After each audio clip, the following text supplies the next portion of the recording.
Look, I think both of you guys know this. There are people that are on TV that cover sports, and there are people that are kind of all about the sport that they cover. And I do think that Mayock is like that. I think Gruden was a football guy who became a personality, not a personality who became a football guy as well. I kind of think it does work, and I'll tell you why. He's not going to be doing normal GM stuff. They have cap guys. They have contract negotiators. And they have John Gruden, who's going to call all the shots. What he's going to do is player and talent evaluation of all the rosters in the NFL, because they have so much cap space, and of all the draftable and undraftable players in the National Football League. Find me a Phillip Lindsay. Get me a guy 7th round or not drafted that can make my team as a running back. Find me a quarterback to ultimately replace Derek Carr, because I can wash my hands of Derek Carr this year, or even better next year when it doesn't hit me in the cap.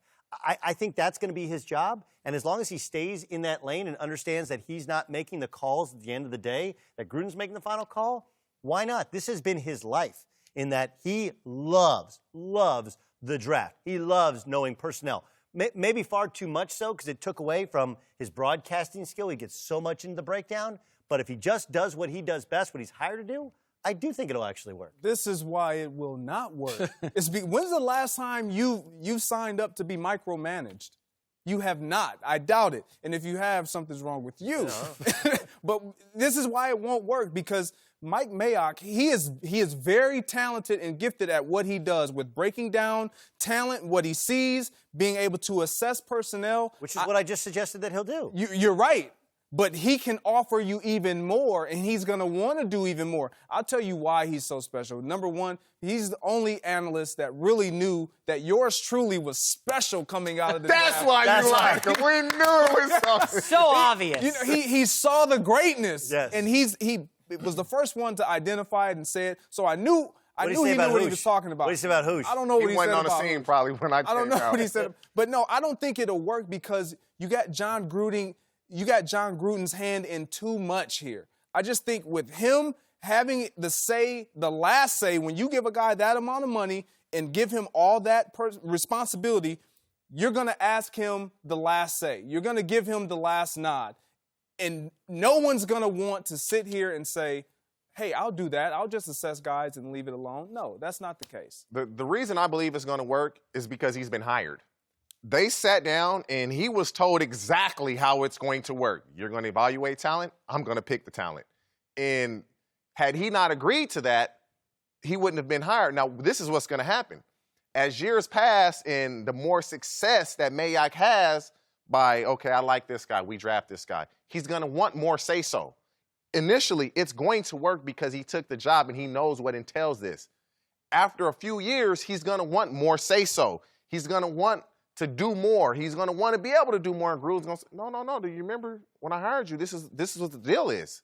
And he's not going to like that. But initially, is Mike Mayock good? Yes, he is good at what he does. But he's going to want more responsibility, and Gruden's not going to give it to him. I absolutely. He got on all that all black. 100. Yeah, I wore it today because of the coaches, in remembrance of the coaches that lost their jobs today. Black Monday. 100% love this dude move. Okay, you go outside the box. You do something different than the way everybody else does it. I love that 100% of the time. Look at the Warriors. They picked Steve Kerr, guy who'd never been a head coach, right? Oh, we'll make him the head coach. Let's see how that works out. Hey, look at McVay, goes to the Rams. Never been a head coach, young guy, youngest head coach, I believe, in forever in the NFL. Worked out great. I like outside the box. You could copy everyone else and do what they do and bring on retreads that other guys have had in their front offices. This is a smart move. Doing something different, identifying a guy whose only focus has been the draft for the last, decade? That's all Mayock's done. He knows all the scouts. He knows all the teams. He knows everybody intimately. This is a brilliant move. And I've taken a lot of shots at Gruden. I just love this outside-the-box move. Does this almost look like it? He had no choice but to take this. He interviewed for other GM jobs before. Nobody hired him. The Raiders wanted to interview Jerry Reese. Jerry Reese said, oh, no. I'm not about to come here and basically have no say-so. Mayock wanted a GM gig, and the Raiders were pretty much the only team that would give it to him. So it wasn't like, they went outside the box. He had no choice. He's also very close with Paul Gunther, the defensive coordinator. They're lifelong friends. Look, I think that what John Gruden is doing is, first he assessed the situation, right? He's like, man, we stink. And they said, well, you got Khalil Mack. He's awesome. Khalil Mack is awesome, but we stink. So I'm going to get above market value for Khalil Mack. Got 2 first-round picks. Everybody said he couldn't. He did.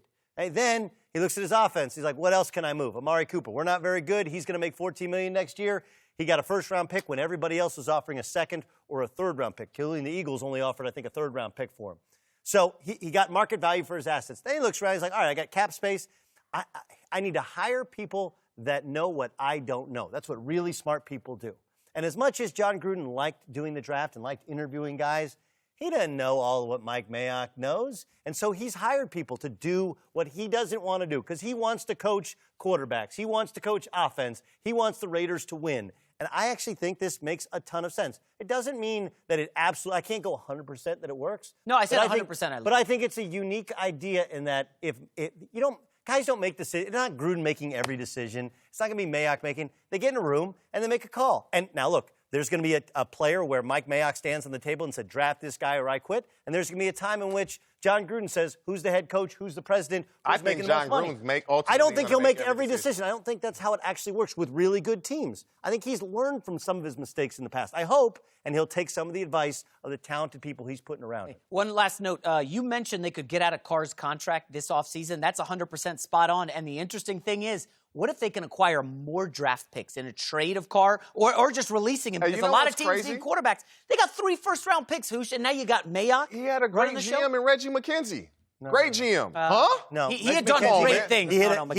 No, they had cap issues. He made some bad draft. He made some good draft picks. He made some. He made great draft picks. No, they were a bad team. They were a bad team who went forward on 4th down and went for 2 and had 1 great year. That's not a great GM. We're talking about puts you in position for a long-term success. They were not built for long-term success with Reggie. How many GMs that a first-time GM drafts a Hall of Fame player? Not many.